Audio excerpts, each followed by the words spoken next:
Hello hi friends, welcome to my YouTube channel. मेरा नाम है पंकज चौधरी। मैंने डेटा स्ट्रक्चर का फर्स्ट लेक्चर को अपलोड किया हुआ है, आप चैनल पे जाकर देख सकते हो।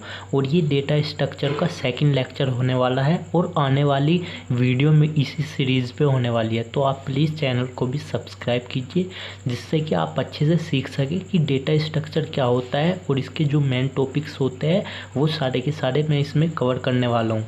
तो मैंने इससे पहली वीडियो में आपको बताया था डेटा स्ट्रक्चर एंड एल्गोरिदम का इंट्रोडक्शन के बारे में, आप उसको जाकर देख सकते हो। मैंने काफ़ी अच्छे तरह से उसको समझाया हुआ है। अब हम बात करते हैं टाइम कॉम्प्लेक्सिटी की एंड बिगो नोटेशन की। ये जो होता है ना, इसको हम बिगो बोलते हैं। जो ये ओ के तरह का और जीरो के तरह का दिखाई देता है ना, इसको हम बिगो बोलते हैं। तो ये बिगो क्या है आपको इसी वीडियो में पता चल जाएगा। सबसे पहले हम जान लेते हैं टाइम कॉम्प्लेक्सिटी क्या होती है। देखिए, टाइम कॉम्प्लेक्सिटी का हम यूज़ करते हैं, जो हमारे एल्गोरिदम होते हैं ना, उनको इफ़िशिएंट बनाने के लिए हम टाइम कॉम्प्लेक्सिटी का यूज़ करते हैं। यानी कि कोई भी टास्क है, हमें कोई भी टास्क परफॉर्म कराना है, उसके लिए हमने कोई भी एल्गोरिदम दिया है या कोई भी एल्गोरिदम का कोड लिखा है, तो वो कोड ज़्यादा से ज़्यादा इफ़िशिएंट हो सके, जिससे कि उसको कोई भी टास्क को एग्जीक्यूट कराने में कम से कम टाइम लग सके। यहाँ पे इसका जो मतलब है वो टाइम से है। जितना भी हमारा डेटा होगा वो ज़्यादा से ज़्यादा एग्जीक्यूट हो सके कम से कम टाइम में, तो उसकी इफ़िशियंसी हमारी ज़्यादा रहेगी। क्या बताया मैंने आपको? फिर हमारी एल्गोरिदम की इफ़िशियंसी अच्छी रहेगी अगर हमारा टाइम कम लगता है और डेटा का एग्जीक्यूशन ज़्यादा होता है। देखिए, मैंने यहाँ पे लिखा हुआ है, time complexity is the study of efficiency of algorithm. जो एल्गोरिदम की इफ़िशियंसी होती है उसी के बारे में हम स्टडी करते हैं, यानी कि रिसर्च करते हैं एक तरह से, और यही होता है टाइम कॉम्प्लेक्सिटी। नेक्स्ट लिखा हुआ है, how time taken to execute in algorithm grows with the size of the input. इसका मतलब यही है कि जो हम डेटा लेते हैं, जिसका हम एग्जीक्यूशन करते हैं, उसमें कितना टाइम लग रहा है, वो क्या होती है, हमारी एल्गोरिदम होती है। उस एल्गोरिदम को हम क्या बनाते हैं, इफ़िशिएंट बनाते हैं, जिससे कि जो हमारा इनपुट है, इनपुट मतलब कोई भी हमारा डेटा हो सकता है जिसको हमें सेंड करना है या उस पर एग्जीक्यूशन कराना है, तो उसमें कम से कम टाइम लगना चाहिए, तो हमारी एल्गोरिदम क्या होगी, अच्छी रहेगी। अब देखिए, मैं आपको एक एग्जांपल के थ्रू समझा देता हूँ, आपको पूरा का पूरा कॉन्सेप्ट क्लियर हो जाएगा। Example n is equal to क्या है, इनपुट साइज़। ये क्या है, input size, number of input. Suppose कीजिए ये हमारे 10 एलिमेंट्स है, ये हमारा डेटा होगा एक तरह का, और यहाँ पे है शुभम्स एल्गोरिदम, यानी कि शुभम ने कोई एल्गोरिदम बनाया है जो कि 10 डेटा के एलिमेंट्स को एग्जीक्यूशन कराने में 90 मिली सेकेंड का टाइम लेता है। और यहाँ पे रोहन्स का एल्गोरिदम है, यहाँ पे 122 मिली सेकेंड का ही टाइम लेता है। तो यहाँ पे एल्गोरिदम किसका अच्छा है, इसका, क्योंकि इसने कम टाइम लिया और डेटा हमारा 10 एलिमेंट्स का है।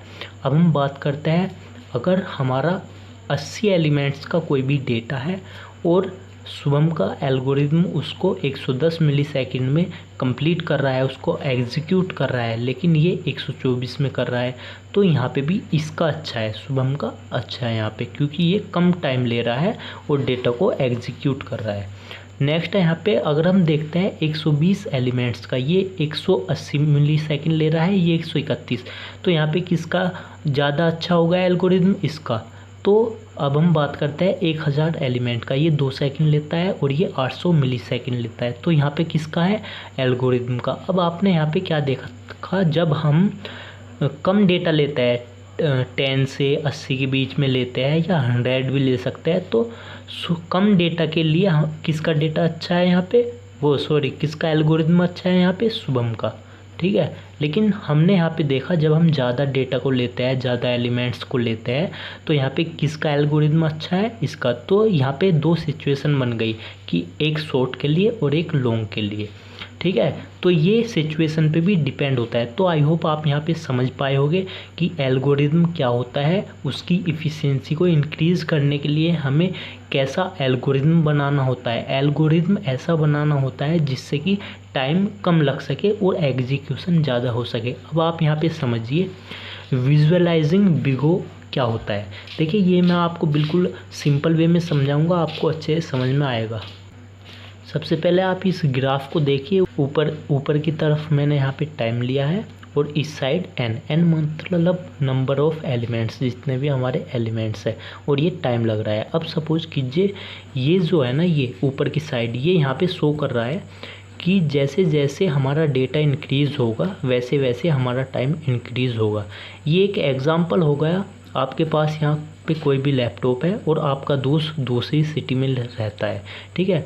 आपको कोई भी डेटा उससे रिसीव करना है या सेंड करना है, तो यहाँ पे सपोज कीजिए 50 MB का डेटा है, ठीक है। तो आपका टाइम यहाँ पे सपोज कीजिए 2 मिनट लग रहा है, 2 मिनट। अगर यहाँ पे 100 MB का डेटा हो गया तो आपका यहाँ पे 4 मिनट लग जाएंगे। तो ये कैसे काम कर रहा है, यहाँ पे जैसे ही आपका डेटा इंक्रीज़ हो रहा है वैसे ही आपका टाइम भी इंक्रीज़ हो रहा है।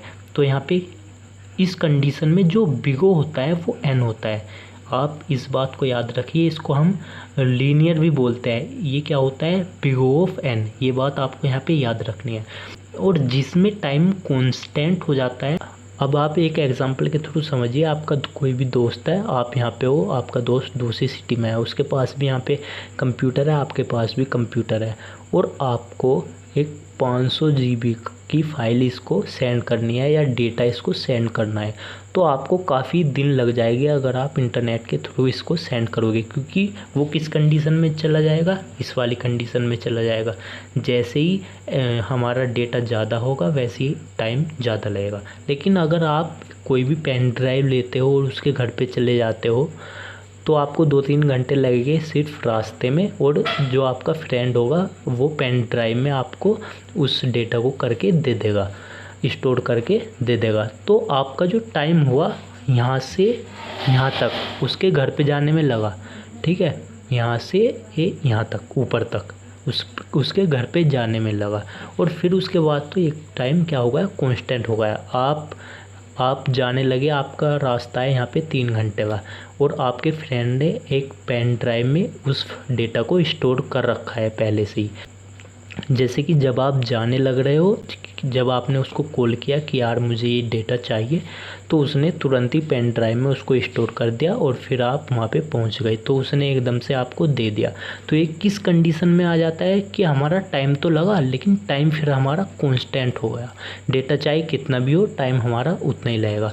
तो इस कंडीशन में हम बिगो ऑफ 1 बोलते हैं, बिगो ऑफ 1। अगर हमारा टाइम इंक्रीज़ हो रहा है और नंबर ऑफ़ डेटा का साइज़ इंक्रीज़ हो रहा है तो वो लीनियर कंडीशन में होता है और उसको हम बिग ऑफ n बोलते हैं।